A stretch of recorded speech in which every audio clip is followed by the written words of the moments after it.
Part 3, Chapter 6. Quick programming update.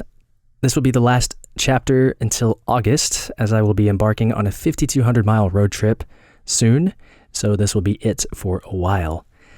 Hopefully, I'll finish this book at some point this year.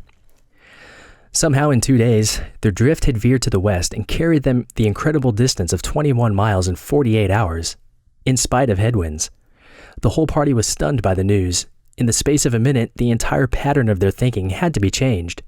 The goal had been Clarence Island or Elephant Island, but no more. These were now out of the question.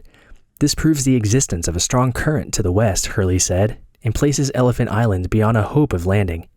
Abruptly, their attention was refocused on King George Island to the west. We now hope for east or northeast winds to take us well west before we get too far north, wrote James. It is most remarkable how the outlook can change from a very favorable to a most unfavorable one in a couple of days. Conversation now either entirely fails or is purely concerned with winds and drifts. There were many who doubted that even strong easterly winds would drive the pack far enough to the west before they drifted out to sea, where the ice would unquestionably be dissipated, leaving them at best adrift in the boats, exposed to the fury of the storms in the Drake Passage. God forbid we should get that, wrote Greenstreet, for I doubt if we would survive. That night, as they lay in their sleeping bags, they knew the pack was on the move by the ominous sounds of pressure all around. The next day was overcast, so they were unable to obtain a position. But during the night on April 6th, the sky cleared, and it was still fairly bright at daybreak. Away in the distance, almost due north, an enormous berg was sighted. But as the sun rose higher, they saw that the upper limits of the berg were shrouded in clouds. No berg was that high. It was an island, but which island? From their estimated drift to the northwest, many men thought it was Elephant Island. Others argued that it had to be Clarence. What puzzled them most was that they could see one and not the other, since the two should have been almost equidistant. The Clarence Island faction finally won out on the grounds that their 5,600-foot peaks there were fully 2,000 feet higher than any on Elephant Island, and would therefore be visible for a much greater distance. By breakfast time, the clouds had thickened, obscuring the land from sight, but at noon, Worsley obtained a sight which removed all doubt that what they had sighted was Clarence Island, 52 miles away. Even more important, the position showed that the westerly set of their drift had been arrested, and that they had gone 8 miles, very nearly due north in the past 2 days. An enormous wave of relief passed through the party. The upshot, wrote James, is that Elephant and Clarence Group is still the objective, and as our present wind is southwest, prospects are a little brighter for the time. The ice got a little closer during the night, and the pack is simply swarming with life. We hear and see whales blowing all around, absolutely continuously at times. A particularly ugly killer poked his head up and had a look around by our floe. Penguins are croaking, and occasionally a shoal of them swim through a pool with a peculiar leaping movement, like great fleas hopping along the water surface, and looking fine in the brilliant sunlight. About 20 seals were visible. This morning at one time, crowds of snow petrels are on the wing, with occasional giant petrels and squawk gulls. Still, the damnable pack would not open. Pray God we may find a landing here, wrote Macklin, and so be off this drifting, uncontrollable pack, taking us we know not where, and in spite of any efforts we may attempt to make. But we are in the hands of a higher power, and puny mortals that we are, can do nothing to help ourselves against these colossal forces of nature. If we fail to make a landing, it is quite likely, I think, it might be a good plan to make an effort to get on a berg. Indeed, many of us have talked and wished for this for many weeks now, but of course there are other more weighty opinions. Those opinions belong to Ernest Shackleton. He was dead set against moving onto a berg unless it became unavoidable.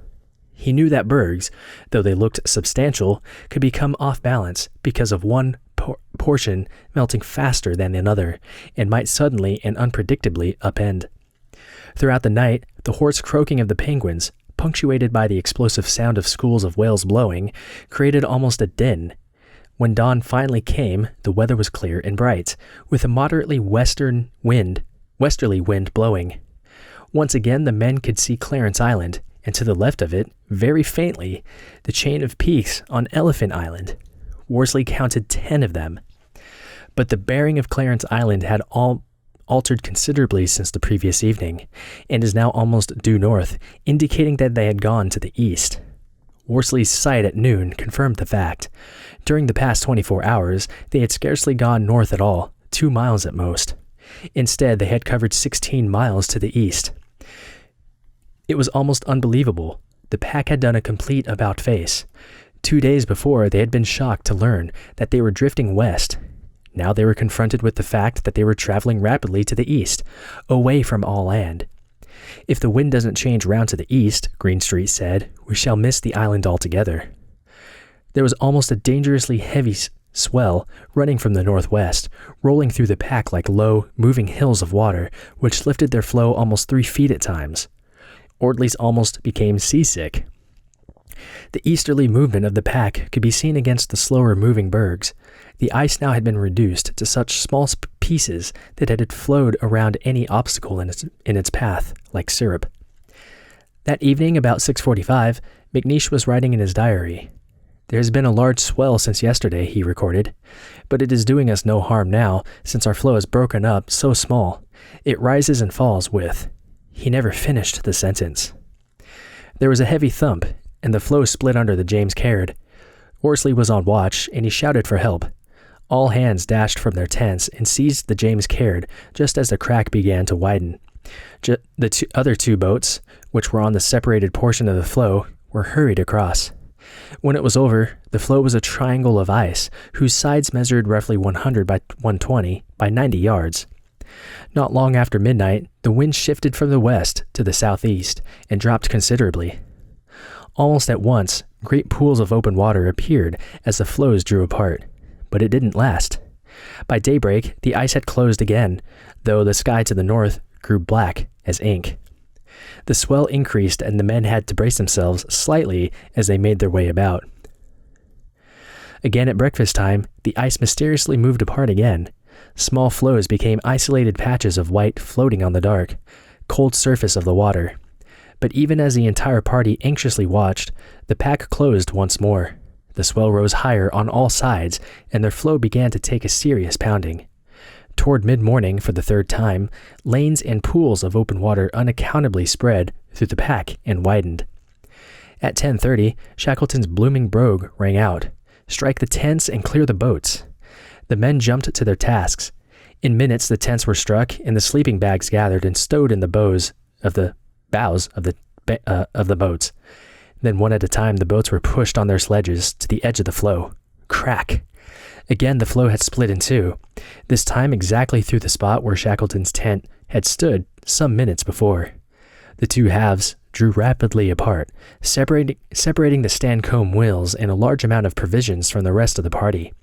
Almost everyone leaped over the widening breach and shoved the cutter and the stores across. Then they waited, torn between the overpowering desire to launch the boats regardless of the risk, and the certain knowledge that once they did so, there could be no turning back. Small as it was, theirs was the only decent flow in sight. If they abandoned it and the pack closed up before they reached another campsite, there would be no escape. Throughout the activity, Green had gone methodically about his duties. Now he was ready with some oily seal soup and a serving of hot powdered milk. Each man took his portion and ate it standing up, intently watching the pack all the while. It was 12:30, and the pools of water were slightly larger. The men looked at Shackleton. For the moment, the pack was open, but how long would it remain open? And yet, how long could they stay where they were? The immense floe that had once been Patience Camp was now an irregular rectangle of ice hardly 50 yards across. How long would it be before it was broken and ground to bits beneath their feet? At 12:40, Shackleton gave the order in a quiet voice, "Launch the boats." The floe came alive with activity. Green ran to a stove and put out the fire. Other men took pieces of canvas and tied up small piles of meat and blubber. The rest of the party hurried to their boats.